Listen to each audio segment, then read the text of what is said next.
গোবিন্দভোগ চালের পোলাওটা যেন বেশি সুন্দর হয়। একটা প্লেটে গরম মশলা, হলুদ এবং ঘি নিয়ে ভালো করে মাখিয়ে নেব। কিছুক্ষণ মাখানোর পরে এটা সাইডে রেখে দেবো। তার জন্য এটা ভালো করে মাখিয়ে এটা সাইডে রেখে দেবো। দেখো, এমনটা নয় যে এই ভিডিওটা আমি পোস্ট করছি এই রেসিপিটা শেয়ার করার জন্য। আসলে ব্যাপারটা হচ্ছে যে তোমরা এর আগের ভিডিওটাই দেখেছো আমি আলু ফুলকপির তরকারিটা রান্না করেছিলাম। তারপরে ভাবলাম এটা খাওয়ার যায় কি দিয়ে।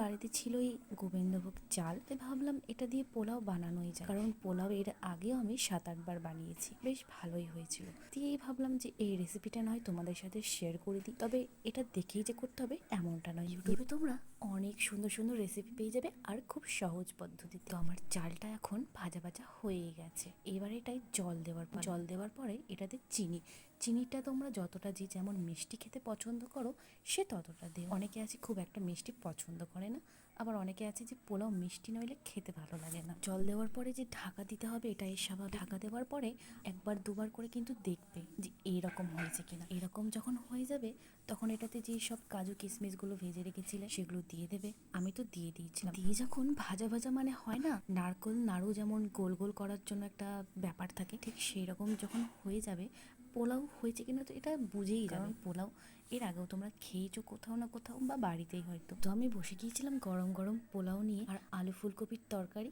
সয়াবিনটা ছিল দুপুরের, আর বড়া আর ডাল টালও ছিল, অনেক কিছু ছিল। আমি এগুলো নিয়েছি এমনি, আমি শুধু খাবো আলু ফুলকপির তরকারি দিয়ে। তবে সত্যি মানে আমার ভাবনার থেকে একটু বেশি সুন্দর হয়ে গেছিল। আর সবকিছু মিষ্টি টিষ্টি এগুলো সব ভালোই ছিল।